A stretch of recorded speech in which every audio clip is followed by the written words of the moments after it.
Welcome to T-Boys TV. We're back again with another Hat Show, obviously episode 71. And as you can tell there, we've changed the intro up a little bit. Obviously, we had to. Obviously, Nathan Jones was on the old one, and I forgot to do that on the last episode. And yeah, man, new era, new change, all of that. Do you know what I mean? Episode 71. And yeah, like always, I'm joined with my dad. How are we, Dad? Yeah, all good, mate. You? Yep, new beard, new era. Is that what we're saying, yeah? Yeah, 100%. There you go. Glad we got it sorted quickly. You know, we weren't sure what was going to, but all of a sudden his odds started changing, and it was obvious it was going to happen yesterday, especially. So, no, I'm pretty pleased with it. I've only listened to snippets of his interview. You've probably listened to more than me because I've only just clocked this out. So yeah, let's go. Let's go. That's what I'm saying right now. Yeah, no, absolutely. Obviously, when we was going through, on the last episode when we was talking about, new potential manager, obviously, this is one that, we didn't say mainly, but I'm like you, the more I start to, obviously, like you said, you haven't heard it, but obviously I've seen it, and the more I start to, hear from him, and the more I start to believe that, it'll turn out to do really well at Luton. I look at things and how he plays as well. It is actually very similar to Nathan Jones, like the style of play. He wants to, keep that going in that sense. And yeah, man, obviously, obviously we'll talk a bit more about it in a bit. We'll go through the Rotherham games. Obviously, we haven't done that, and then we'll get into that. But yeah, like it's one of them where the more I see it, the more I'm happier about it in that sense. So yeah, man, that's that really.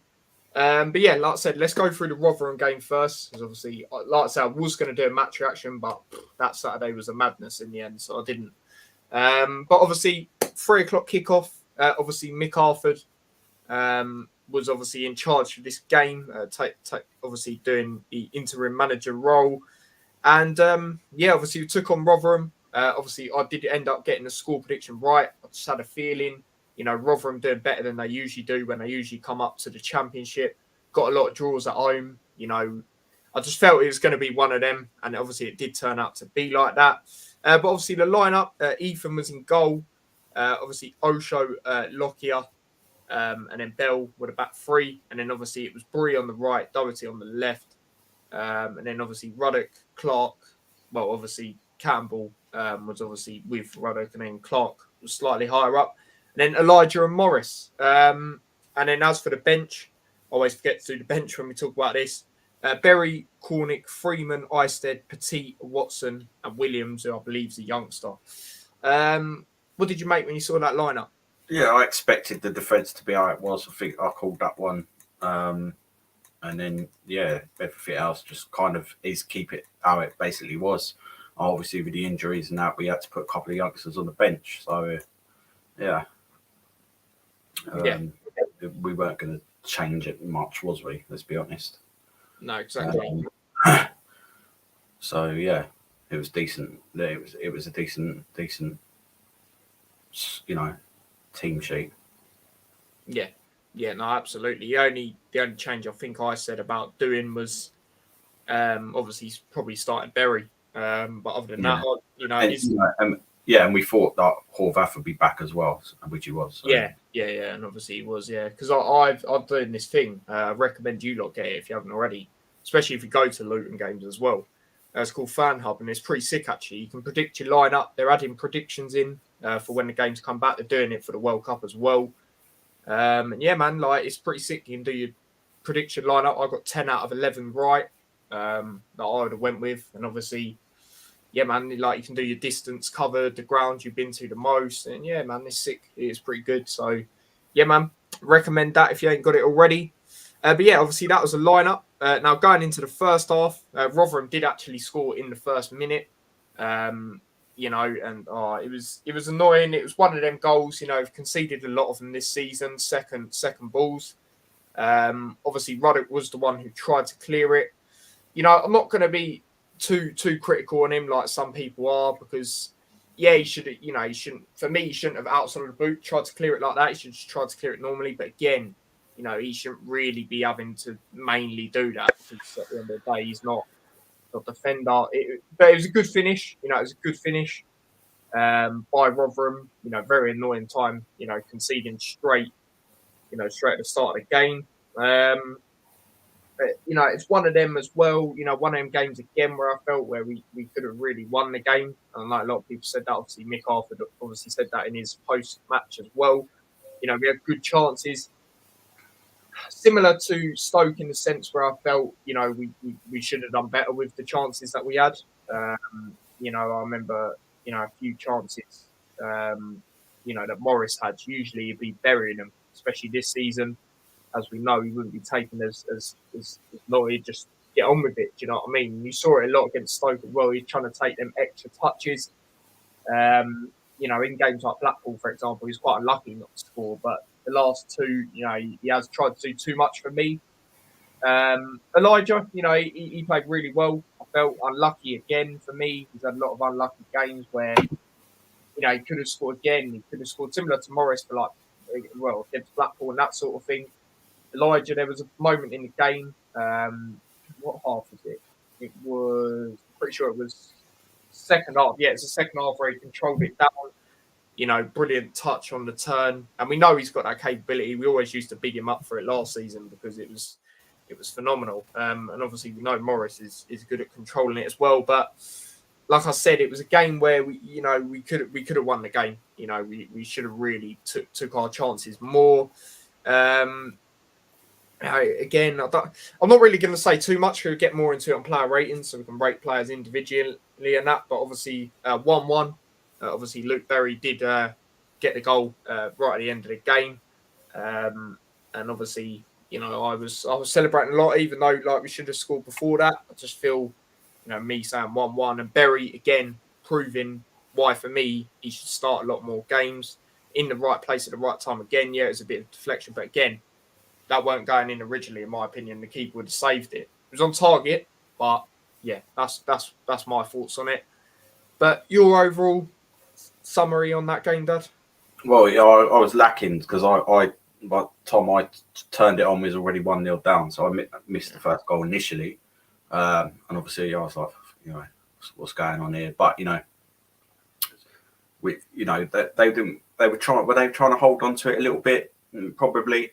They made they were a bit dirty, quite a few fouls and that break up the game. But we got our just rewards right at the end. They scored in the first minute, we scored in the last minute. Typical football game. We definitely should have. But it's a little mini transition period as well. Like I do believe that the players are trying too hard. Do you know what I mean? So, well, not and they need the break as well because the amount of games that all clubs have played because of this World Cup in such a short space of time is ridiculous.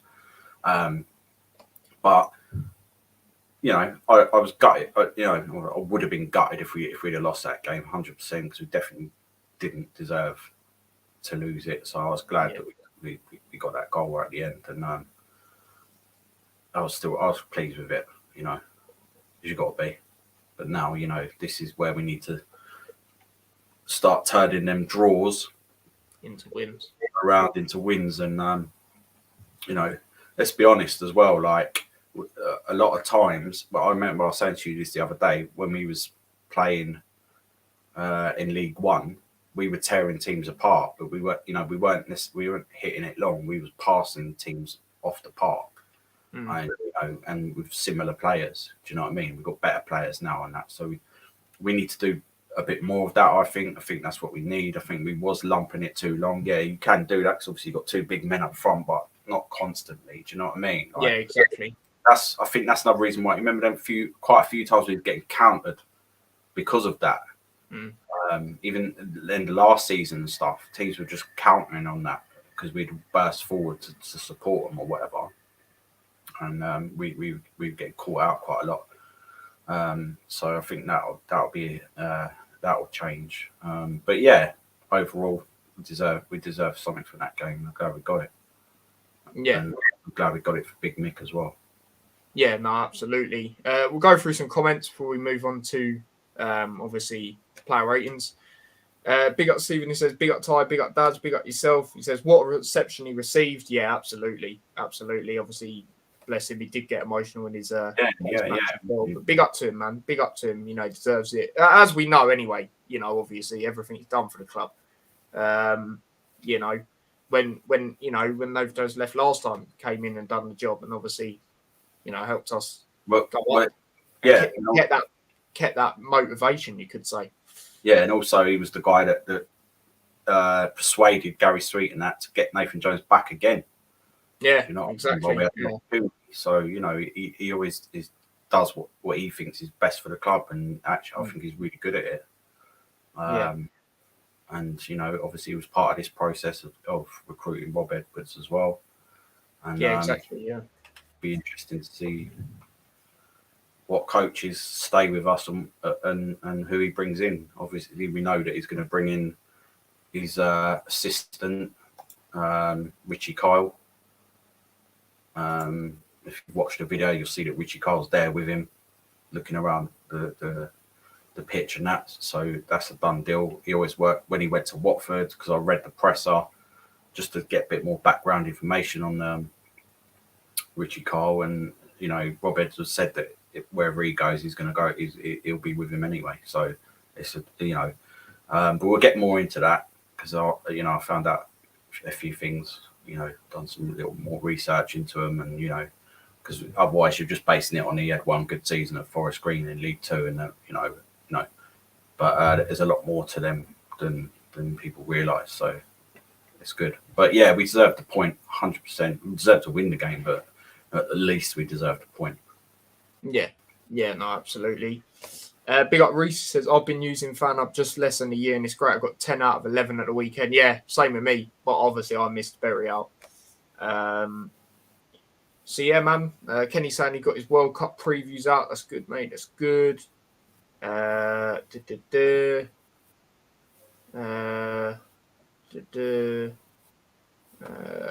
Rotherham tried to frustrate us, that they did for 89 minutes.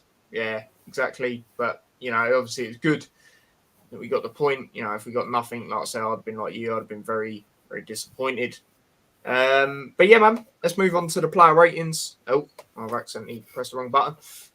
So yeah, obviously we'll start off with Ethan, of course. Again, another good finish that he couldn't deal with. Obviously, good to see him back. Obviously, weren't in the Stoke game, of course. I'm going to give him a standard 7. Yeah, same. Like there was that part where their player went in strongly on him and kicked him in the face, and Lockyer weren't pleased with that, because obviously they're both going to the World Cup, and also part of that is Luton do get payments, I think, or for every day or something that they're away or something like that from FIFA. So they get, between both of them probably $100,000 or something, I expect. But 7. He's done what he had to do. Good to see him back. He's assured. He's a decent keeper, and he's proving it. And yeah, he was. Other than that, he didn't really have much to do, really. Other than that, I don't think he had anything much to do. But what he did do, standard basic stuff, he done it correct. So yeah, 7. Yeah, no, absolutely. Stevens says Horvath back in solid 7. Yeah, exactly. Moving on to the next player, we will go over to. Who will we go over to? We'll go over to Bell. Again, I don't think it was too bad from him. Once again, we'll go with another 7. Yeah, getting forward is just doing the basics right, really. You can't really fault them. And again, they weren't all over us, was they? It's a toughish game because of the way they were playing, but we should have further forward. We should have done better. So I'm not, Bell, yes, standard 7. Yeah. Moving on to the next one, we'll go over to Lockyer. Again, not bad performance from him. Obviously, going to the World Cup, like we just said, as we know.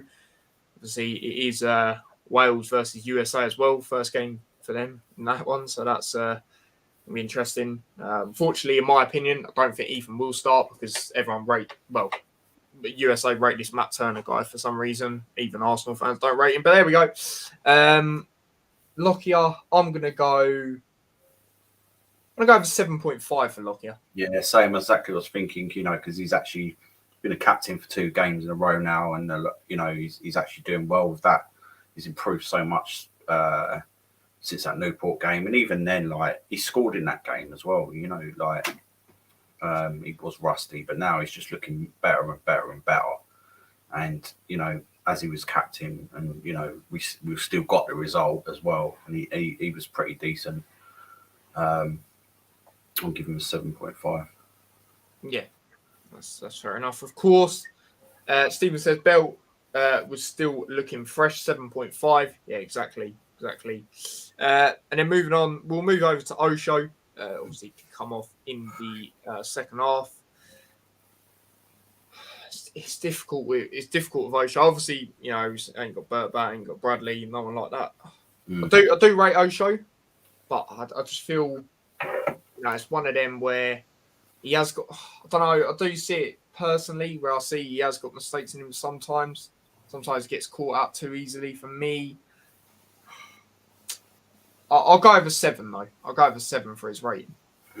I just think he's been quite poor over the last few games, probably since Watford, really. Obviously, it's almost like he is the third, fourth choice centre back or whatever. And I don't think his performance was that great, to be honest with you. I do rate him as well, but I just don't think his form. I think he's lacking something at the moment. I'm going to give him a 6.5. Yeah, fair enough. I was going to go with that. Stephen says Lockyer, his work rate is second to none, 7.8. Yeah, exactly. Look at games like Blackpool, for example. He was the only centre back on the pitch, and bro, that was just unreal. I actually had to look at that game again earlier because why the hell not? Stephen says Osho jury, but I'm confident that he could do room for improvement. 7. Yeah, fair enough. That is fair enough. And then moving on, we'll go over to Bree. Now, shout out to Bree. I did put this thing on my Instagram story because I saw it. Luton posted it. But every single minute in the Championship this season, I didn't even that is phenomenal. That is phenomenal. Do you know what I mean? Again, yeah, not too bad from him. I'm going to go with another 7. Yeah.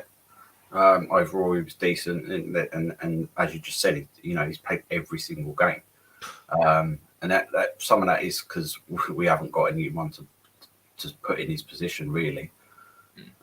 So that needs to be addressed. We know that anyway, because if he gets injured, that would be a massive miss. And he's even moved back to centre back as well. Yeah, exactly as well. So he was playing that position as well. So he was all right. Yeah, I'll give him a 7.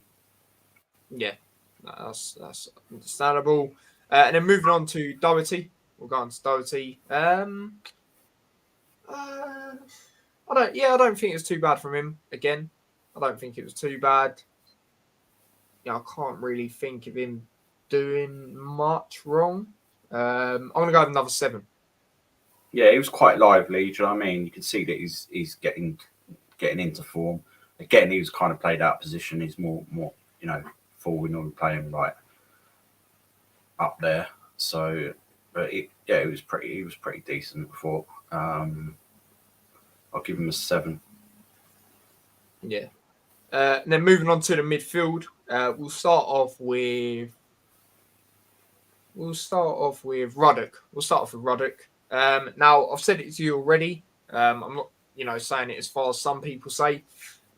Compared to the Ruddock performances I have seen since he come on in I always forget, the Sunderland game, he has had really good performances. Obviously, he's been a, man of the match in our opinion at times, like the Reading game, for example.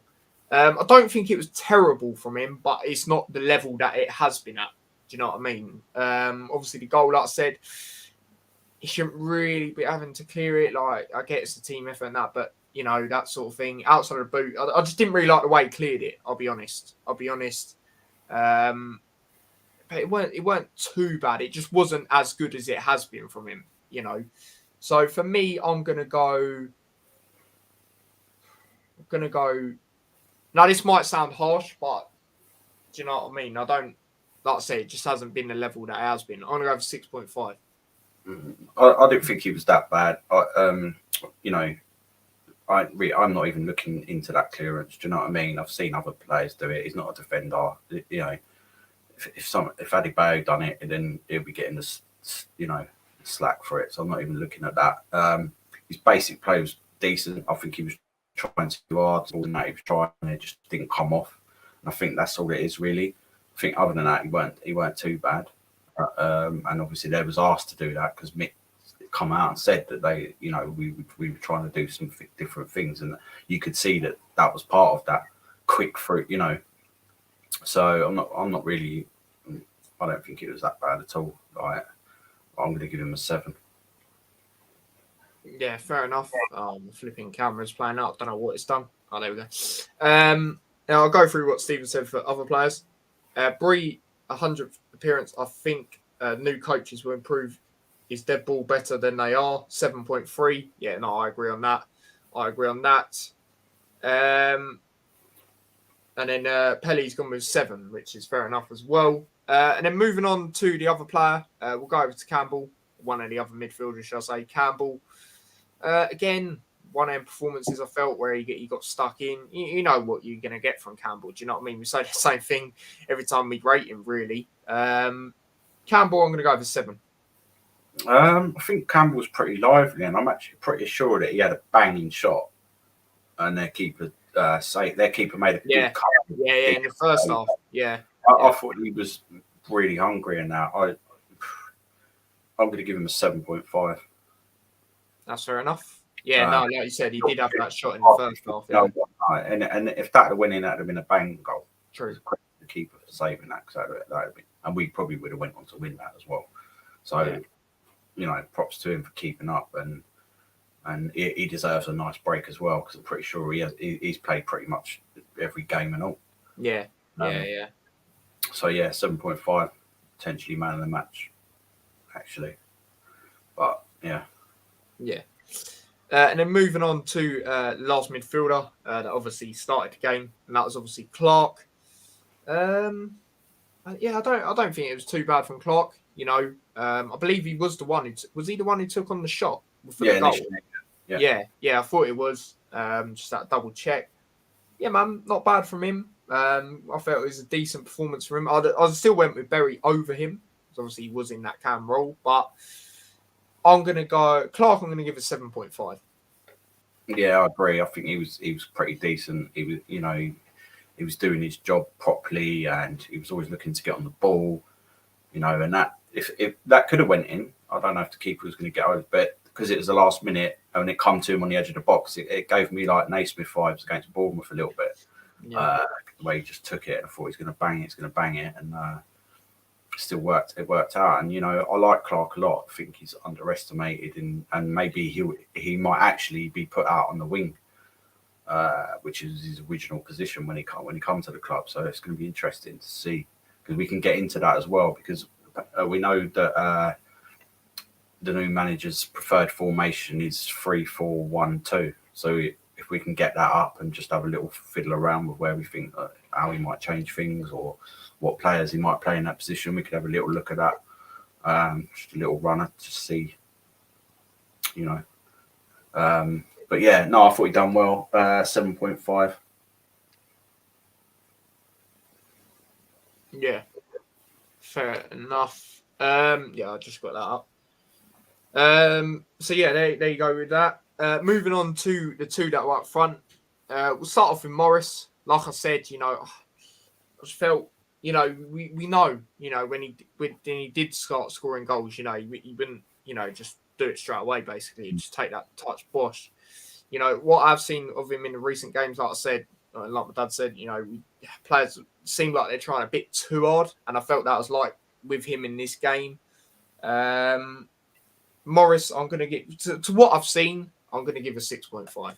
Yeah, same. It worked. You know, we know he's a good player, but it weren't. You know, I think he's struggling a little bit with. I think he just needed a break. He's trying too hard as well. So yeah, 6.5 because one of the chances he didn't even get it on target, and that was like what No, Yeah, exactly. Like, yeah, it's just not expected from him, is it? Involved either as he normally is. Do you know what I mean? I felt that Adebayo was much more involved and looked much better, in my opinion. So yeah, 100%. No, I agree with that. I'll go through Stephen's ratings. I forgot to do that. It says Campbell, first name on team sheet all day. Work rate exceptional. Wicked, so unlucky not to score. 7.5 exactly. And then he says about Clark, sorry, I don't know what the hell I just said. Does what he does, deserves a goal. Yeah, no, exactly. He, when he's in that cam role, he's a lot better. Similar to Freeman when I like to compare him.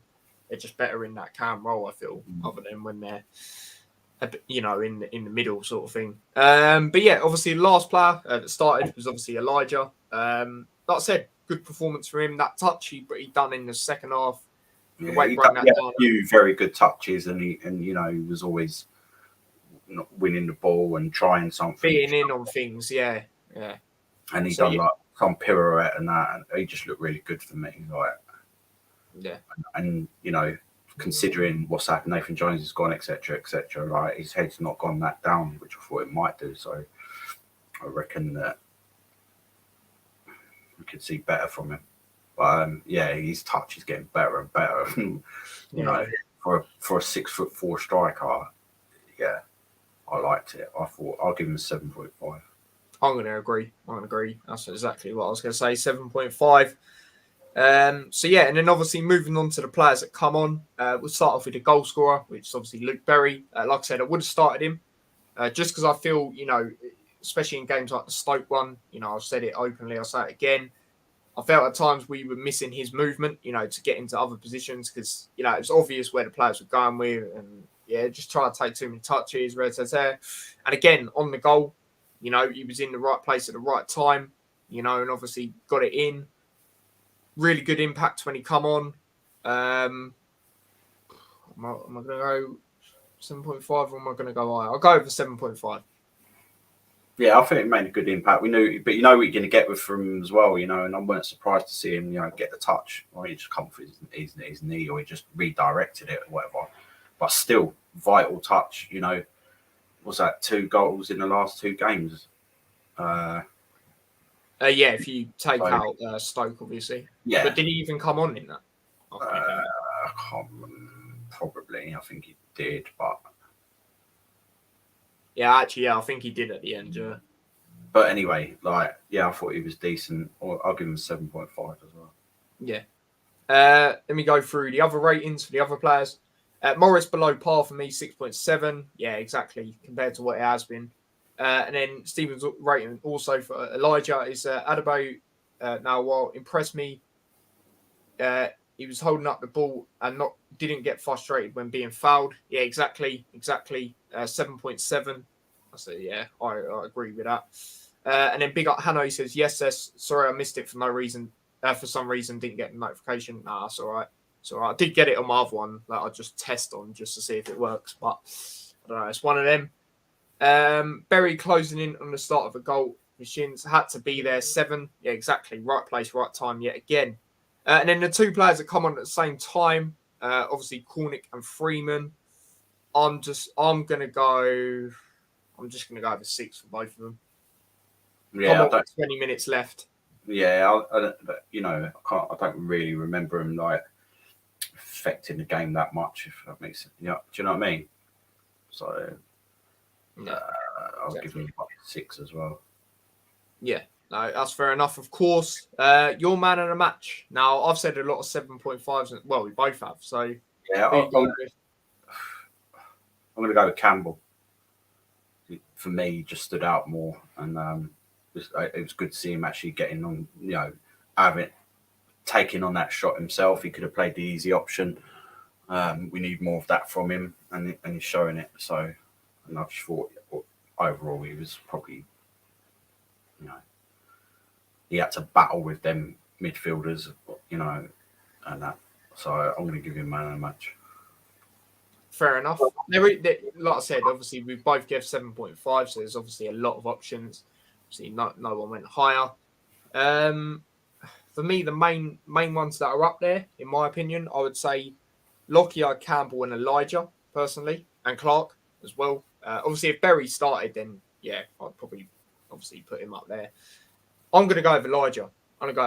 Really impressed with his performance. And like I said, I'm the same as you, where I thought, Nathan Jones going could impact him, but seemed like it hasn't. So yeah, man, I just felt that touch you don't like. Oh, I was going mental just looking at it on TV. So yeah, that's who I'm going to go with. And then yeah, Stephen on Cornick and Freeman has gone with a 6 for both of them as well. So yeah, there you go. That is the Rotherham game finally spoken about. Moving on to the breaking news today, and that is obviously got a manager, and I like that we've done this, especially with the Hatter Show, that we've got one in before the World Cup as well. And yeah, obviously that's Rob Edwards. So yeah, man, what I'm going to do is obviously I'm going to get up, what he said and that sort of thing, and then obviously we'll get into our thoughts on it. And just quickly before I do that, Stephen's gone with Clark, close behind Campbell for man of the match. Fair enough. Adebayo gets a mention exactly. But yeah, obviously Rob Edwards appointed as the manager on a minimum 3.5-year contract. So that's an interesting one. The 39-year-old arrives at Kenilworth Road as one of the EFL's most vetted, I think that says, young coaches after... Was it gone? Coveted. Oh, there you go. After winning the Sky Bet League 2 title with Forest Green Rovers last season. Widely respected for developing young players as under-18s and then 23s coach at Wolverhampton Wanderers, who he led to promotion to Premier League 2's top flight. Edwards had left his dual role as England under-16 head coach and under-20 assistant to join Rovers in June 2021. He quickly earned a reputation for playing front-footed, pressing, aggressive football with his side, the second highest scorers in the division, best counter-attacking statistics, best expected goals data, as well as keeping 19 clean sheets. I don't know what is going on with my, speech today, seriously. Now I've just lost where I am. Oh, there we go. While winning 24 of his 53 matches in charge, that success earned the former Wales international the League 2 Manager of the Year award, as well as a summer move to the Championship, where he spent most of his playing career with the likes of Blackpool, Norwich City and Wolves. Edwards stay at, them lot, that's all I'm saying, proved harshly short-lived, but with his team only a point outside the playoff positions after 10 matches, his name remained as highly as regarded as previously, and therefore he has been linked to other vacancies in the second tier. Less than 2 months on, he returns to football in charge of a Hatters side that sits in exactly the same position, just 1 point outside the top 6 and primed for another promotion push when league action resumes after the World Cup break. On his appointment, Edwards said, "I'm absolutely delighted to be here. It's a really exciting opportunity to manage this great football club, and I can't wait to get started." From the outside, looking in at Luton Town, you see such a well-run football club, a club that's growing, moving forward and competing at the right end of the Championship. It's a club that did fantastically well last season and is doing so well now. When the opportunity opened up straight away, you see there's a terrific group of players there and a club that's only looking in one direction. Then I come in and I start meeting everyone and you get such a warm feeling. You see that it's a club that puts its people and supporters first. I feel a lot of positivity around the place, and I'm really thankful to be given the chance to be a part of it. And obviously that's a picture of him with the new shirts. Oh, that is lit. I want to thank Gary, Mick, the interview team and the board for giving me this opportunity, because it's not one that I take for granted because of where I've just come from. It has probably added a difficulty to the decision for them, but I'm really pleased that they see past that and deem me as the right person to play a part in the next chapter of this club going forward. I cannot wait to proudly step out in this stadium that's known for its great atmosphere as Luton Town manager in front of the loyal supporters and grow to earn their trust. I know as a visitor how difficult they make it for the opposition, and long may that continue. And I'm really eager to make a strong connection with them from right from the start. I also have to recognise the brilliant work done by Nathan, Chris, and Alan, along with every other member of staff. They've left the football club in, I think that meant to say, a brilliant place. And it's down to us now to try and keep building on that brilliant work. Town CEO Gary Sweet said, on behalf of the board, our recruitment team, and the whole club, we are more than delighted to be able to secure the long-term commitment of Rob Edwards. We've conducted a very thorough recruitment process, the planning for which is always available for us to use. It really kicked into gear at the start of last week, going into painstaking, I think that says, detail to ensure we appoint the right man. I'd like to take this opportunity to thank the board and the recruitment team for their time, hard work, and intelligence in arriving at a unanimous decision.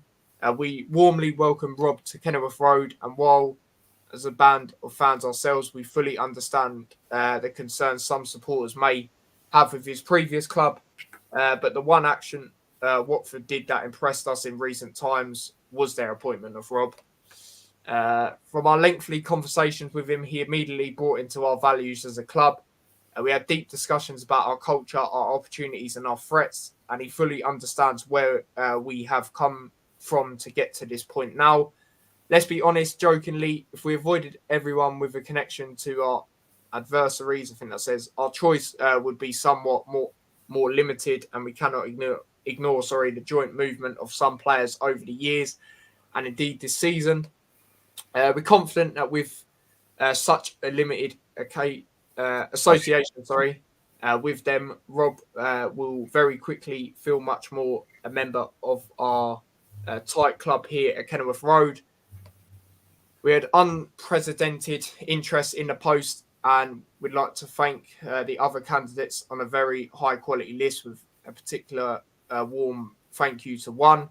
The process was also about regarding a tight team of excellent coaches, not just one leader. And whilst we're not in a position to be announced at this stage, we're more than happy with the quality of Rob's associated staff when they join us over the next few days. So there you go. That tells you they're going to be joining as well. We urge everyone to back our decision to appoint Rob, back him, his staff, and of course back their team out on the pitch as we kick off a new exciting era. See, I see him at the tunnel. I love that. So yeah, man, that is everything about that. Yeah, man. Obviously, come out today. Where's a few interesting points there. One, the high level of people that apply for a job, so we don't know who they are. But and then a warm thank you to one. Well, I wonder who that is. Maybe something could come out about that, because that's a lot. People want to know what that means. I want to know what that means. His staff, like I said, his assistant, Richie Kyle, I think it is. If you look at his interview, you can see he's already with him. So he's definitely going to be his assistant manager. Coaches, he'll probably bring a couple of coaches with him. What that means for, Forbes will still be there because he's like a young, he's working with the goalkeeper coach we've got. He'll still be there. Be interesting to see what happens with McCormack. And if we're still going to move them up, down, move them to different capacities or whatever, and what happens there, that's going to be interesting. But his assistant is definitely going to come with him. And interestingly, his assistant is an out of possession specialist and free kick specialist. That's what he works on. He's done, he's worked with the Canada women's team as well, as well as, he went with him at Watford. Obviously, he was only there for, lunch and that. But Rob Edwards is the opposite for me. So he's a possession specialist. So that's going to be good for us, because we know we're not going to be pumping, the long balls forward as much, I don't think. He's young. He's what we wanted. Do you know what I mean? The only issue, like I said, was for me was hold up. He's only just, you know. But then I looked at their squad as well, like because obviously they're bottom of League One now. They loads of their players left after he left. Actually, about 3 or 4 went on to bigger teams. I think 2 or 3 of them went into the Championship teams from League Two. So he's, you know, you can see how he's improved them already. The Championship teams were looking at them players and assigning them players. And you know, the new manager who they've got, is, you know, obviously he's not. He managed before. He's managed a few teams, but his last job before that was Notts County, who I believe are in the conference. It's probably maybe it's a big step up for him. Yeah. He's signed like 14 players as well. So most of that squad, because this is what I was discussing with you, like if it is the same squad that he took up and battered that league, then why are they doing so bad? But obviously it's not the same squad. There might be like 2 or 3, maybe 4, but the rest of them ain't there anymore. And obviously the manager and his assistant ain't there anymore, and that is why they're struggling. Watford obviously see something in him. Otherwise they wouldn't have recruited him in the first place. They was obviously trying something different. And then they promised they'd give him the time. They gave him 10 games.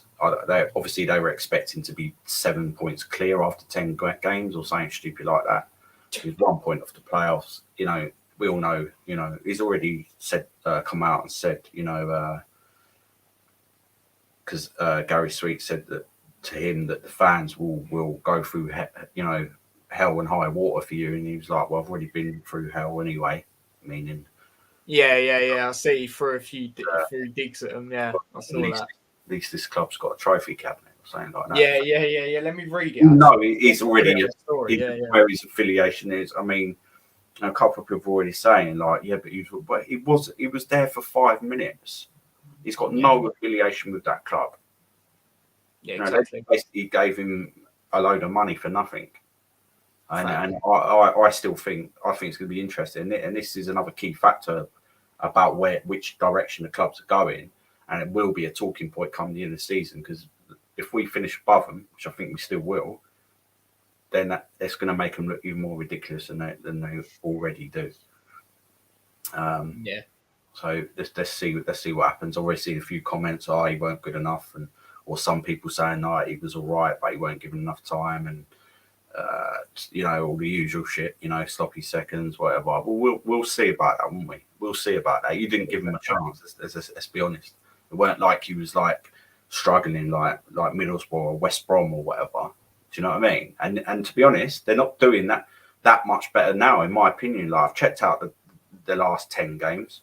They're only a couple of points better off than what he got. Maybe 3, 4. They've just drawn less games.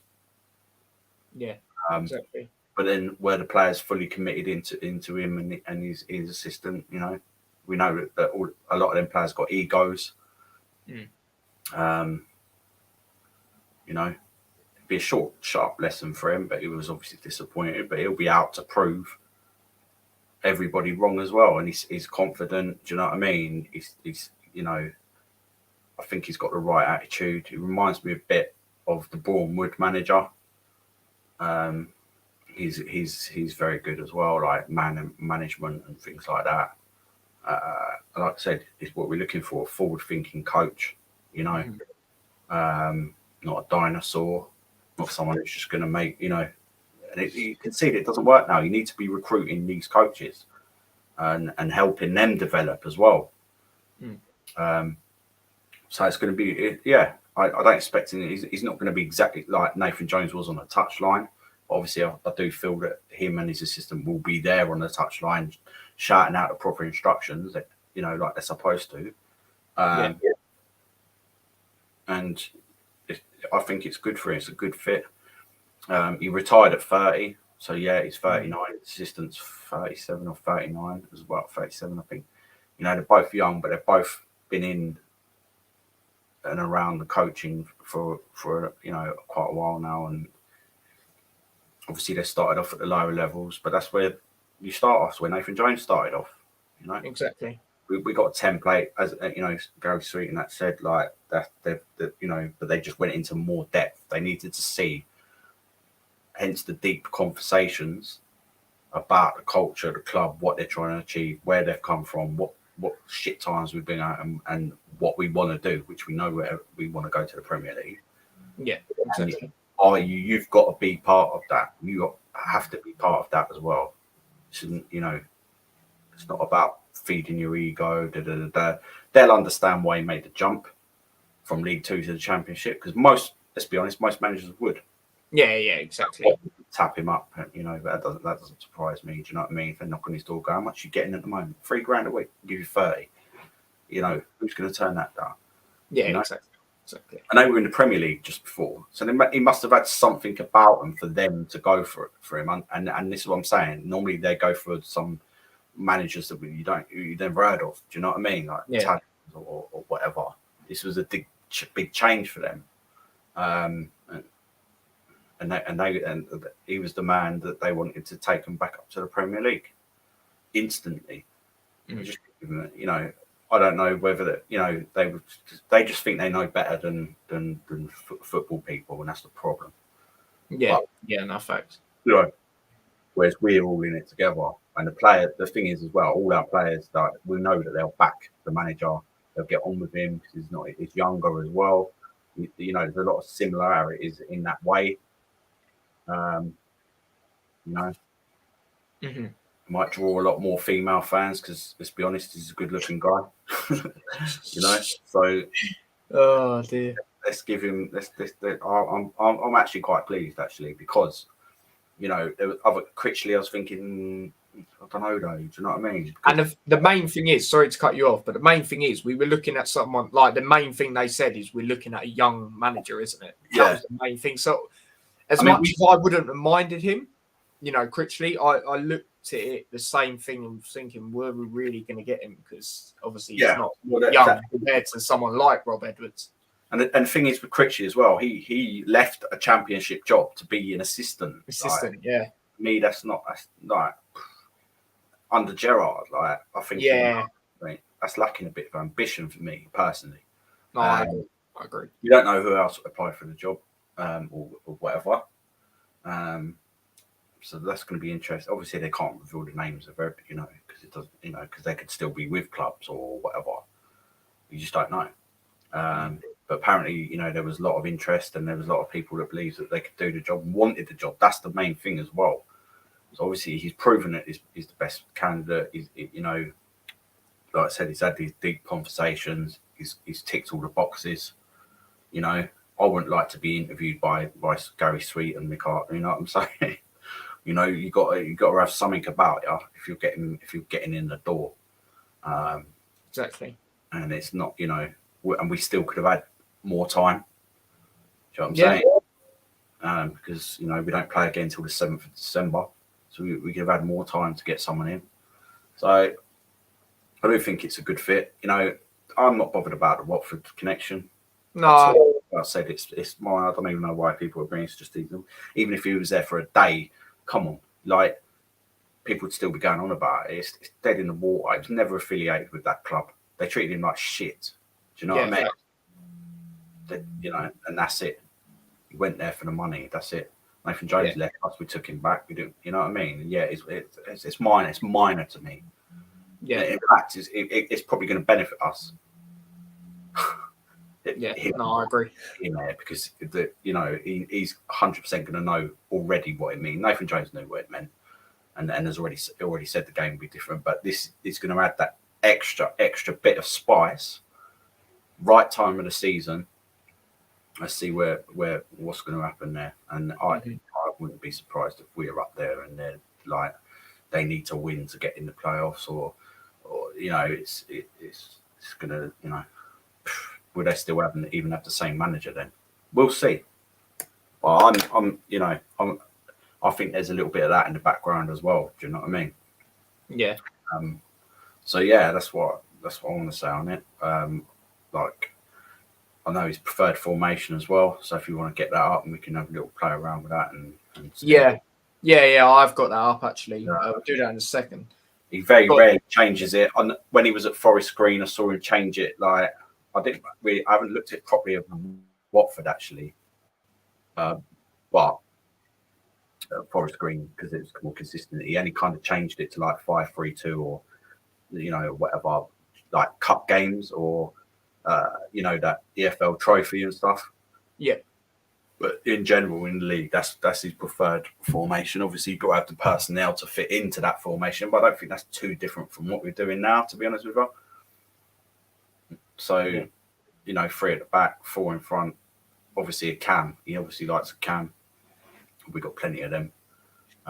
So yeah, it's going to be interesting. Yeah, because looking at that formation, it's going to be interesting. Like you say, it's going to be interesting, and the reason it's going to be interesting for me is because obviously the 3-4-1-2 has obviously right mids and left mids. So it's going to be interesting to see where Bell and that play. That's the thing, yeah. But the thing is, as well, we've got players at the club who didn't fit into Nathan Jones's system. Mendes Gomez, Fred. That's what I mean? Yeah, that's the first one I always think. So maybe they'll get their chances now. But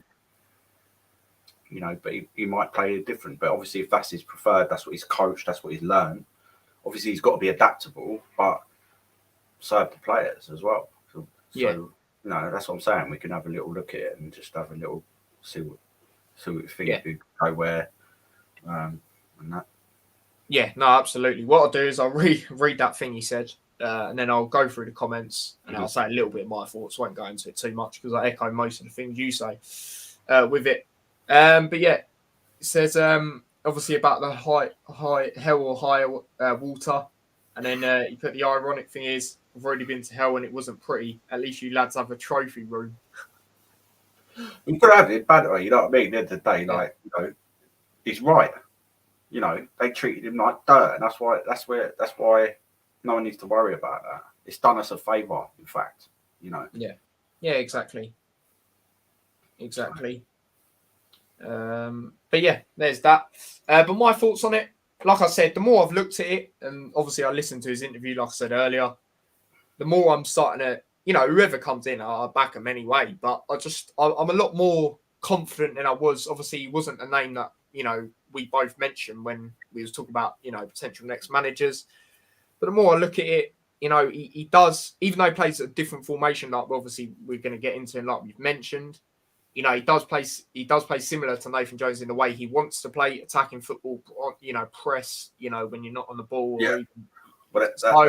Yeah, the same thing with his assistant, who, like I said, is an out of possession coach. So yeah, exactly. And you're not going to see players like Campbell, like he's still going to be able to do what we love him and know him for, which is 100%. Pressure. Putting it on him, not giving him time. Do you know what I mean? So, the more I look into it, the more I'm really, really happy. And like I said, the way he got disrespected, the way he got disrespected by them lot, I think he's going to want to just show who he is and what he can do. And I agree. I still think we'll finish above him. I stick by what I said at the start of the season at the end of the day. So, yeah, that's my thoughts on it. We'll go through some comments and then obviously we'll do that lineup thing. Stephen says, I'm excited to be honest. He's known for bringing up young players. Exactly. And with our squad being fairly young, I'm interested to see what he can do. Exactly. And this is another thing. Yeah, this is another thing. Nathan Jones, we signed a lot of young players, but Nathan Jones doesn't seem to trust, you know what I mean? Give him that. I don't know. He prefers to line them out, etc. and that bias. This could be like your Pierre as well. Mendes bang in Petit and and bring in Fort and ditch everyone and that. But I do expect him to be involved a lot more. Yeah, no, and like I said, when you say that, you think of Pierre as your Mendes Gomez's, think of them sort of ones. And I definitely agree on this as well. Stephen says the Watford thing, we need to look past that. He's professional and he wants to work at the highest level. Exactly, mate. I've seen players go from Luton to Watford and things like that. So yeah, is what it is. Yeah, exactly. And you've seen players do vice versa, not straight after, but no one probably knows this, or not a lot of people. Like Lansbury played for them, no one yeah. that. Do you know what I mean? Like, yeah. and a lot of people wanted, obviously not us, There's but a lot of people wanted Dyson. He was at Watford as well as Yeah, us. he was, You know, yeah. no one mentions that. So I just think it's He's got much more of a Watford connection. That's put it into writing. Exactly. That's my point. Yeah, He's got much more of a connection to Watford than Rob Edwards have. exactly. You know, totally different. He played for him, mate. I remember him, and he managed them as well. So yeah, exactly. Jackie says, I'm on board with Rob Edwards and Richie Kyle. I think they'll do good. They also have a good point to prove. Exactly. Good job, coaches. You got yourself. Yeah, nice one. Yeah, that's it. And that's all we've got to do. You've got to back him. You have to back him. And we will back him. You know? It'll take, whoever comes into the club. I don't think it'll take him that long, as long as it is going to take for Nathan Jones to have an effect with Southampton. Because like I said before, we've already got the structure there. The players will play for the manager. The players know their jobs pretty much already.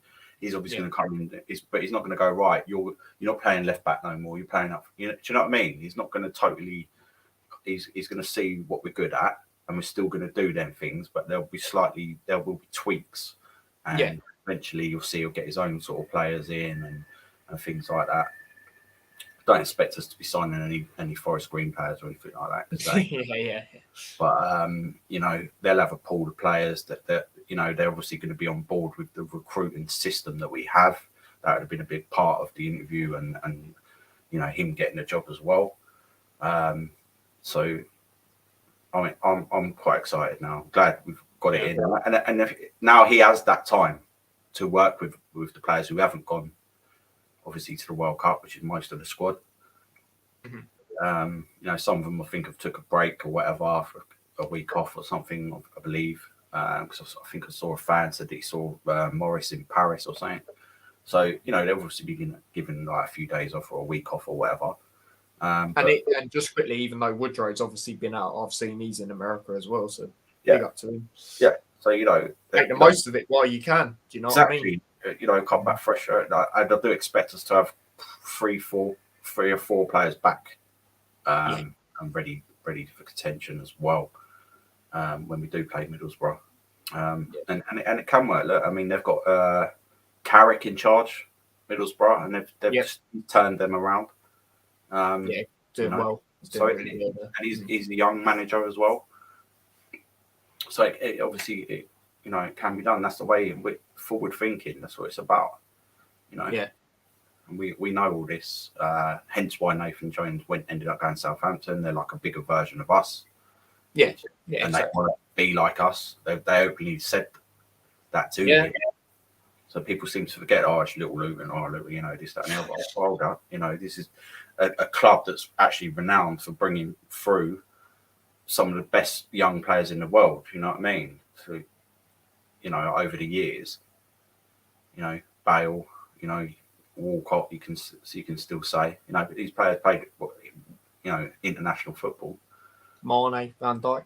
Yeah, exactly, right. And that's their structure, and they get them players and they turn them into, very good players. But they're higher up at doing that because they've got the more money, etc., and the better to go there. But we'll have that as well. So like I like the dynamic between Rob Edwards and Richie Kyle as well. I definitely do. Do you know what I mean? I think they look like they get on really well. One looks after a certain side of the management, and the other looks. Do you know what I mean? Yeah. That's good for me. That's really good. I'm just interested in the coaches, and because I want to see like certain people at the club go. Do you know what I mean? But of course. 100%. Hanno says, great insight from you two as always. Listening to this while summarising physics and it drawing my attention. No, that's good, mate. Big up yourself, like always. You already know the drill. Stephen says Bell needs the rest. Yeah, trust me, mate. He's a monster. Do you know what I mean? Like when he went to Jamaica, and I was thinking, and then one game he was playing in America, and then a couple of days later, he was playing for us. He looks tired. He ain't going to start the next game. He started the next game, and pretty much every game since. And he's just. Yeah, mate. I'm really impressed with him. Like, yeah, I like Bell, man. Like even when I mentioned it when I saw him in the services, me and British chap just going around a corner and we saw a lot of Luton fans surrounding the player. I was like, what player's that? And then realised it was Bell. So, he's hungry. Like you could see, he loves being at the club as well. He's always tweeting. Yeah, that's what I'm saying. Yeah, exactly. And that was like 20 minutes after he tweeted about the game. It was, I think it's the Burnley game. Yeah, it was. In fact, it was. Yeah. So yeah, man. I'm big up to him. And then you've got the transfer window coming up like a month after that, like less than a month after that, mate. Do you know what I mean? Yeah. When after the Middlesbrough game or whatever. So, and we need to get like a backup for Potts or replacement, whatever you want to say. Bree, we need backup for that. We don't need an attack. We probably need CDM possibly. But we'll see. So we'll see. Let's get the formation thing up and start.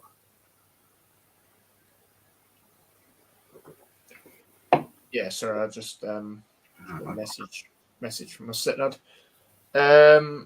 But yeah, so there's that. Here's a question. I'll let you answer it, Dad. First, people have answered it in the comments already. Hanno says, "Do you think he'll be better than Nathan Jones?" I mean, it's too early to say, but potentially he could definitely be as good as him, or if not better. I think the potential's there, 100%. I'm the same. But Nathan Jones is very, very unique, exactly. But potentially, yeah. And time will tell. I don't. We can't be doing any worse than Graham Jones, can we? Yeah, exactly. Well, we'll see. Because there was certain things that like the too much hoofball sometimes, which you didn't like. Yeah, we play to our strengths and that, but you're just completely bypassing the midfield sometimes. And I just think we've got certain players that are so good on the ball and that we should be taking more advantage of that. Because you're leaving all the hard work to the strikers, then expecting them to do everything. Do you know what I mean? And I think it needs to be balanced out a bit more. But we'll see. No, I agree 100%. So yeah, and exactly, Stephen. Exactly. He says, "Hanno, time will tell, but you have to remember he's inheriting a Jones team as of now, obviously until January, really, when you say that. And yeah, obviously we do have a few games. Obviously before that, we got Norwich at home. Got someone else as well after Middlesbrough, Millwall at home. That's it, and then QPR away. So yeah, there's a few games. I just want to touch up. When Blackpool went all the way went up to the Premier League, he was part of that squad as well. I think he might have even been captain. Obviously he's played there. They've done all right there. I think briefly, but it was the same sort of energy, and that's what we need. And 100%. He buys into that and he understands it, and that's one of the most important things. Yeah, no, 100%. And then big up Awace, he says, "Yo, but what we'll do now, we'll get into, we'll look at obviously his preferred formation and see, what we would really do with it. If obviously it is the case that he goes with it, which I'm sure he will, of course. So obviously Ethan in goal. I should have already just put him in, to be honest. Back three, we play a back three anyway. Let's just do it. So how are we going to do it, Dad? Are we going to do it with what I reckon our best 11 would be, with everyone back that we think will be back? Yeah. Yeah, okay. So for me, I would go obviously on that right. I'd go Burke. There he is, Reece Burke. The middle, I would go. Oh, it's difficult. Because you could say Lockyer. I think obviously Bradley, just due to him being the main captain, I would probably go. This is probably what I would do. I'd probably go Lockyer, and then on that left bit, I would go Potts. So yeah, the midfield.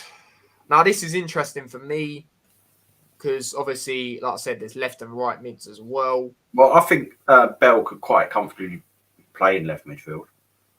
in that position. Yeah. No, I agree. It's just where I'm thinking of maybe going Clark on the right midfield. Yeah. Because we know he can play there as well, can't he? So. But then you can see problems already. Where's Bree? Yeah, exactly. That's the only thing. But I think he might play for 5-3-2 as well, so we can look at that after. But, yeah. We'll do that. Yeah. He can't just go, well, I play this formation, so see you later. Do you know what I mean? Yeah. Exactly.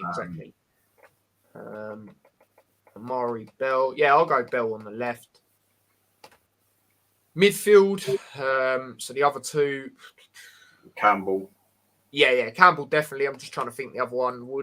I'll probably. I'm thinking Lansbury or Ruddock. I'll go. Just due to this formation, I'm going to go Lansbury. Yeah. More cover. Cam. Good name a few. Doughty, Freeman. Exactly. Doherty, Freeman. I was about to say Clark, but I've already put him in. My head's gone. I forgot Berry. I would probably go, even though I know I've been calling him to start a lot. No, actually, no. I'll still go Berry. Actually, I'll still go Berry. If Clark weren't where I put him, then yeah, I would have probably went with Clark. To be fair, and then the two up front, we know what that's going to be. There's other formats, because you can do you can drop the left and right midfielder, you can drop them back and then put Bree in that position. You know what I'm saying? So yeah, this isn't definitive, but I'm just trying to get a feel for potential. So it could be something like that. Obviously, we go a bit, Yeah. Deep. Might even play Bree instead of Clark because it does work at the moment. But I do feel we need more power in the midfield, like. Yeah, exactly. More bodies in there. Try the 5-3-2. Yeah, that's what I was going to do. 5-3-2 is there. So yeah, right. Let's actually look at this a bit more. Yeah, this is one I could definitely see more of. Especially, you can already tell. Obviously, ignore Campbell and Lansbury where they are, but there you go. Look, you've got the wing backs instantly. So obviously, Bree, obviously Bell on that bit. Let me change them and just get rid of them in the other positions. There you go, get them off there. So yeah, obviously Ethan saying goal. That'd probably still be my back three. The wing backs be as they are, as I've just changed them to. Midfield, I'll go Clark on the right side. And then I'm just trying to think. I'll go Campbell starting. Would I put him on the left or the middle? Probably put him in the middle. Yeah, but the thing is as well, players at the end of the day, they'll have to, if they're told to play in a certain position, they'll play in that position. I mean, Naismith originally was like a midfielder and that, like when we got him, he was like that centre back, left centre back. You know what I mean? So yeah, that does happen sometimes. No, absolutely. Who would I go with? I'd probably go Berry. No, I probably would go Berry, to be fair. I mean, we've still got to look at the players that ain't, Fred, Mendes Gomez. Although Mendes Gomez can kind of play up like as a cam, I reckon, or maybe up front. So. And then when we play we probably will at some point. When we play that other formation, the one we showed at first, I could see him on the right, maybe. Of the midfield. Other formations are there with 5 at the back. Yeah. Yeah, no. Shall I try another one? What one do you reckon? What other options there are? I mean, this ain't like a definitive thing. There must be better ones out there than this, to be honest with you. Like FIFA, where you can have flat or attacking or contain and shit like that. Do you know what I mean? Like, yeah. It's like I don't know. I couldn't see that. I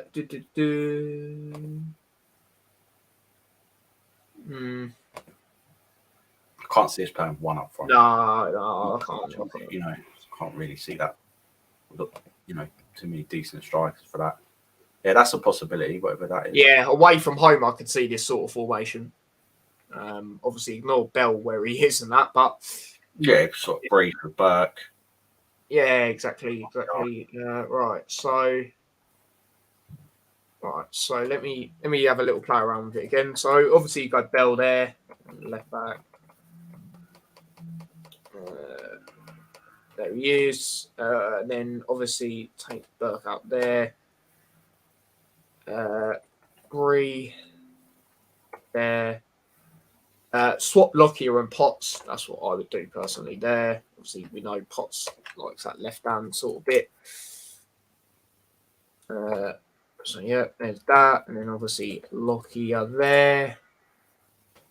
And then you could even do here, and what I would maybe do if we was to play this sort of way is, especially like I said, I could see it away from home. I'll probably go Lansbury there as the CDM, then Campbell on the left side, and then I'll probably go. We've got a number of options again, haven't we? Yeah, exactly. Yeah, this one I like this one actually. You know, yeah, be interesting because you got to see what you've got and what works best. Yeah, it's your preferred formation, but you know that he brought them players in to play that formation. This time he's got players that are used to playing different systems and stuff, so and have been built that way. You know, so I think he probably will adjust it slightly. But this seems something more likely, I reckon. Yeah. Like I said, I could definitely see this sort of one away from home. Definitely, especially around that midfield, a CDM, you know, exactly, yeah, and exactly. like number 10 or whatever as well.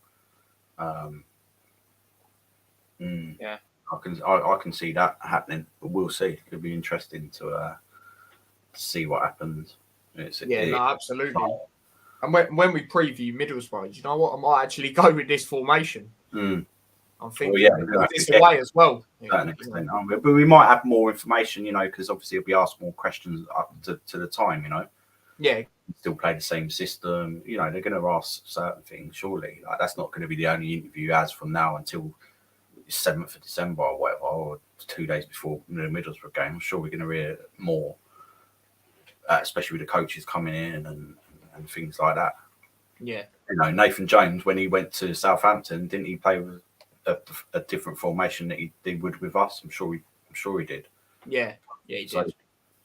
You know, he didn't go, right, I play this way, so you know what I mean? You have to see what you've got, assess and things like that. So that's probably what he will do. Maybe we even start the same way that we have been doing, and then he'll assess it, see what he thinks can be improved or what's going wrong and fit the person, you know. Was it, you know, round players into round, I don't know what it is, but you know what I mean? Yeah. Right, and things like that. But a lot of them players are adaptable. That's the good thing. You know, Potts and all. When we was in League One, he was left back, mate. Yeah, not left back. You know, so they can. But you know, we know Bree's definitely best in that position. Like, so can't be, you know, just changing it that much because he's an important part of a lot of what we do. So same as Bell is, to be honest with you. Do you know what I mean? But, 100%. You know, if it starts being like that, then they'll end up moving on, mate. That's the thing, and then you'll have to get in the players to replace them in that way. But you know, it's a long road ahead, so we'll see. But you know, we've got plenty of midfielders. We've got good attacking options. You know. Like we said, hopefully we'll have a lot more people back by then, like your Woodrows, like your Freds, like your Burks, etc. Maybe even Bradley. You know, we'll see. Lansbury as well. Yeah. Right. Bro, it's actually mad how many injuries we have. It'll be interesting what happens in the summer as well. That'll be a key factor for me. Yeah, 100%. But then we don't know. You know, what happens this season first is we need to get that done. Whether we go up or not makes a difference to what happens in the summer, doesn't it? If you get promoted, then you obviously, you know, you can sign a lot more players. Maybe not 20 odd like Nottingham Forest did, but you can sign better players, can't you? You're a more attractive outfit. But we'll still be reasonably, depends on where we finish. Do you know what I mean? it's fresh, isn't it? So yeah, exactly. the main thing is we've got good personnel there. We've got everything else in the background is already set up. That's the main thing, and that's been like that for a long time now. I think he might have even been assistant manager when they beat us in the playoffs in League Two or something like that, to be honest, or involved with Blackpool then. I'm sure he was, you know. But I think he's definitely got something about him. Yeah. No, I agree. The more I look at it, the more I'm starting to feel like obviously I'm on board anyway, you know, coming to the club. Yeah, you kind of have to be. Exactly, but I just feel more confident than I was. You know, like I said, I weren't putting him in a name for a manager I did want, but now, you know, hearing what he's got to say, you know, looking at it a bit more into perspective, you know, I'm happy with this one.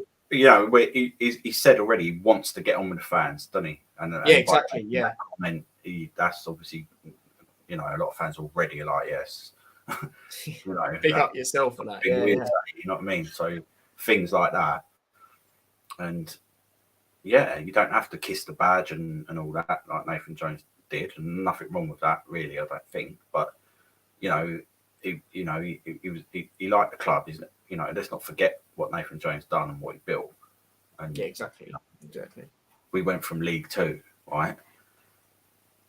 I'm thinking, yeah, we'll do a couple of seasons as League One, build up more. No, we just, you know, I remember the graph just sort of started off really slowly and then just bang. It was like profit margin, you know what I mean? Profits just gone up, bosh like that, and just stayed there pretty much. And that just shows you because they build for the future, and that's what we'll still be trying to do: recruit for the Premier League. Exactly. Higher echelons of the Championship, so we're consistently in and around the promotion spots, and then we'll achieve it, won't we? Yeah. You know it's going to happen at some point. Just all get behind him, and best of luck for him, innit? Yeah, man. 100%. Like it says there, welcome to Luton Town, Rob Edwards, mate. Do you know what I mean? 100%. Do you know what I mean? Like, so yeah, Luton have just released, well, not just released, but while we were doing this, I just saw they released the behind the scenes of him as well. So I'm definitely going to have a look at that as well. But yeah, I think that's everything really. I'll go through the last bit of comments for now. Stephen says you can't leave Lockyer out anymore. Exactly.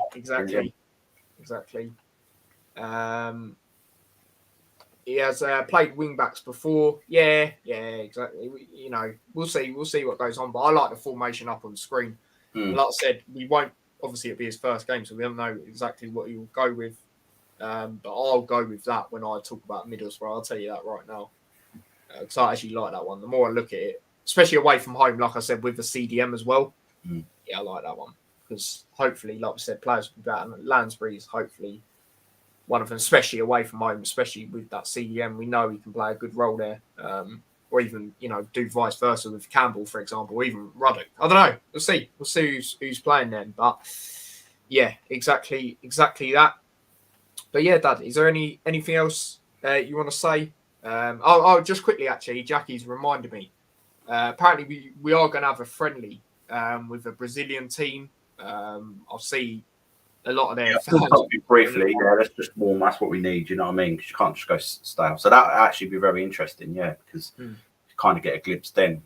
That's what I was saying earlier. Like that's, you know, of how he's going to play, who's going to play. Obviously, you know. Iceland's going to be in goal or whatever. Do you know what I mean? It's not going to be Ethan, of course. Yeah. Yeah, and Lockie's not going to be playing there, so you know that'll be. We needed that, so then he can get a chance to see how they are. What he does and that. Yeah, exactly. Yeah. No, exactly. So yeah, there you go with that. And Stephen says the ultimate goal is the Premiership. Yeah, exactly. We all know that. We all know that on that. But Dad, is there anything else you want to say? Obviously, this will most likely be our last hatch. No, I'll just say on it. I just remember talking. I didn't really like Forest Green as a club anyway, because I get that they're, you know, environmentally friendly and all that, and the manager, you know, the geezer that owns them and that is, you know, but he tries to push it. If you go there for something to eat, you don't even get the choice, mate. You have to eat vegetable burgers and things like that, and and it's got this horrible kit, but you know, and I thought, and they always had like a bit of beef with us when we were down there, I remember, in conference and stuff like that. And I just, you know, and then I just saw them just start smashing up that league. I was like, what's going on there? Remember, like, they were just doing really, really well in that. And I was like, what's going on there? And then, you know, I didn't really look into who the manager was and that. I just thought they're doing really well. And then, yeah, I just remember thinking, wow, you know, they're actually tearing that league apart. Like, and then, so, yeah, obviously, he's got that potential of coming into a club and doing that, albeit at a higher level. But he's got better equipment, he's got better tools, he's got better structure than there. As you can see now, like, you know, they've recruited, but they're struggling, and it looks like they're going to go back down again. To be honest with you, yeah, rock bottom. You know, we had to look at it, rock bottom of the league. So that, you know, that I had to look into that because I was worried about why they were doing so crap. If they were doing so well under him, like, you don't suddenly turn. You know, look at us when we didn't even win the League Two. We finished second. You know what I mean? Exactly. Yeah. We won the League One the next season. Do you know what I'm saying? And our manager left halfway through the season as well. So, you know, I wanted to know what happened, and I could see that you know, some of the players he brought in and moved on to bigger clubs or gone back on loan to whoever they was with before. The new guy brought in like 14 odd players or something, and you know, he's obviously struggling at the moment. I mean, they're not doing terrible. They're still in with a chance of staying up because it is quite close down the bottom. But yeah, obviously he's, you know, like I said before, Watford saw something in him to recruit him to get them immediately back into the Premier League, and he was a League Two manager. They you know, exactly. If someone said, "Look, we need to do things different," and then someone at that highest level, no, it's been 10 games now, we're not top 3, sack him. Do you know what I mean? It's ridiculous, mate. And it will happen time after time after time until the fans will start to turn on the owners. I don't know why they haven't already. I don't get it. Do you know what I mean? Because they're still sort of bouncing around. But this could be the turning point, you know, which we finish above them with him. Even one place, whatever, you know, or get into the playoffs, they don't. Even if we don't get promoted, that'll be the time that their fans will turn on their board, and they need to. No, because we're quite happy to see them, like, you know, we know they've got the parachute payments and all that, but that's not going to last forever. Look at what Stoke is now, nothing, you know. So it'll be a torrid old time. I think Bilic has turned it around slightly. But I think it's more to do with the fact that they probably respect him more because he's a big name than anything else. You know what I mean?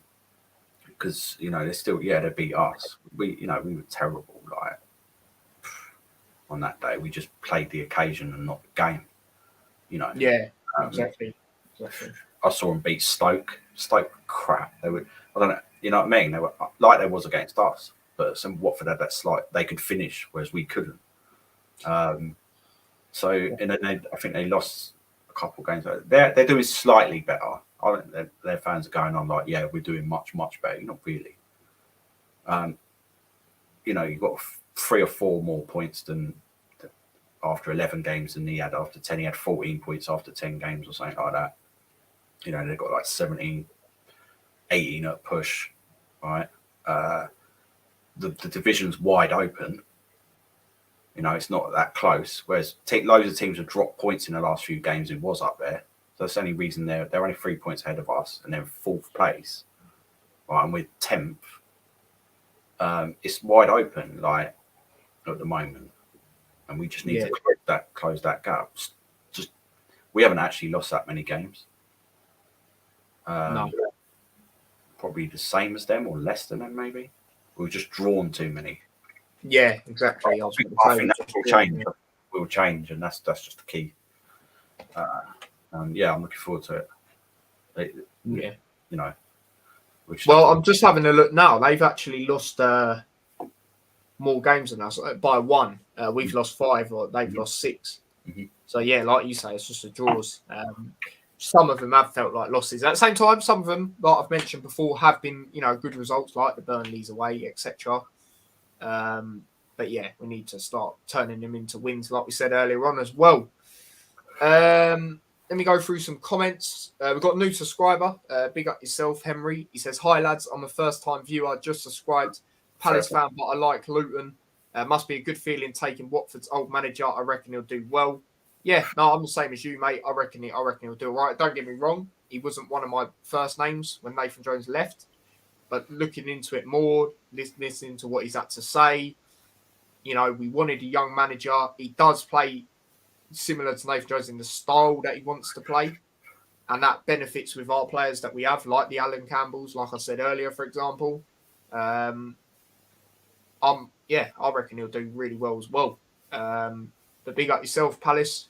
Always big up Palace for their atmosphere. I think their atmosphere is underrated. Do you know what I mean? So, yeah, man. Big up to yourself. Anything you want to say to this, Dad? Big up yourself for subscribing. Yeah, again, they got the similar, young manager. So he likes young players and that. Eventually, they're doing all right, but it takes time sometimes. But exactly. The funniest thing I saw was when I think they were lost or they drew or something, and an opposition fan tried to run at him with the camera and he just swiped his legs, mate. Yeah, that was brilliant. Yeah, I remember that. And yeah, he was a wicked player, and that, and a captain, and that you need someone like that. And fair play to Palace for giving him that chance, because initially everyone was writing him off. Everyone was saying they were going to get relegated and that. I remember, old school team, didn't they? Same as Luton, 100%. Yeah, there you go. And then everyone's saying welcome, big up yourselves. So yeah, we're beating it, drawn against top teams. Yeah. I look at a lot of them. Obviously, when we did play Reading midweek, for example, we're on the same points. But yeah, some of it, like we keep saying, we need to start, turn them into wins, of course. Punish the teams, that's all we need to do. Exactly. Like we didn't see, like how we beat down Coventry last year. We haven't done that to someone yet. Do you know what I mean? So, yeah, you see it like once. Obviously, when we was in League 2 and that, it's quite a lot, But we didn't see it enough at the higher levels. Do you know what I mean? And that's what we need to see more of. Exactly. That'll give the teams. They'll be like, whoa. Do you know what I mean? Like now, it's good. I thought they were tough before, but they're next level now. That's what I want to see, and that's hopefully what we're going to get. Yeah, and let's hope we get Southampton in the cup as well. If Jones can come and say proper goodbye. Do you know what I mean? That would be good. That would be good. But yeah, I think that's where we're going to wrap it up. Like I said, this will probably be the last one for the month. Obviously the World Cup and that. So yeah, man. Big up everyone that's obviously tuned into all the Hatter shows. Do you know what I mean? I'm making it sound like it's the last ever one. Do you know what I mean? But like I said, it's going to be a while until the next one. Yeah. Obviously, we did want to talk about the Rotherham game. Like I said, I was busy in the end on that Saturday, so I didn't quite, manage. Enjoy the World Cup. Enjoy the World Cup. Exactly. I know it's probably not going to be the greatest World Cup, but enjoy it anyway. And just look after yourselves and take care. Yeah, no, absolutely. Big up to the regulars, of course, Stevens, Jackies, Johannos, and obviously everyone else that tunes in as well and interacts. Obviously, it helps out the channel and that, as you lot know. But yeah, from now on, obviously with the World Cup coming up, there'll be World Cup content, I think, every day up until Monday for sure now. So I'll just let you lot know before I go. So I'm planning to do England squad reaction. I was waiting until it's actually the World Cup. Don't have to do it live or pre-recorded yet. I'm going to do a poll tomorrow or tonight on the community post. So please do that. And then obviously on, so what day is it? Saturday, I'll be doing my whole predictions for the whole tournament. That'll be a live stream. And then Sunday, I'm going to do preview to the England game. I'm going to do previews during this, like I did for the Euros. And yeah, I any other topic, I'll do that live as well. So yeah, it's just the pre-recorded. I don't know if to react live or pre-recorded. But like I said, I'll do a poll tomorrow. Obviously, watch along on Monday to the game against Iran. And I've got everything now that I need for the World Cup. Footballs, trophies, the flags come earlier. So yeah, man, we're chilling. We've got everything set up. Just what we wanted. And Stephen says, Millwall deserves a thumping. That would be a good one. That's on TV as well, isn't it, I believe? So we'll see what goes on there. And he also says, big up, guys. You enjoy the World Cup too. Yeah, no, absolutely. And like I said, there'll be content over here on this channel for that. And he also says, peace. But yeah, that is it. Episode 71 of The Hatter Show. Like I said, we'll see you in a month or so's time. Obviously, when we go on to preview the Middlesbrough game. So yeah, don't forget to smash a like on the stream if you haven't already. So far, we've got 13 likes, so big up yourselves. I know people watch this on playback as well, so big up to yourselves for that. Big up Henry again for subscribing. Obviously, he's the new subscriber today. Getting ever closer to 1.39k. We're literally one sub away. So yeah, man, big up yourselves. Subscribe, like, share, all of that. You already know the drill. Subscribe to my other channel as well, T-Boys TV Extra. Link to that is in the description. If you want to follow me across any of my socials, link to them are in the description as well. And yeah, until next time for the Hatter Show, we will see you lot in a bit. So take care and peace.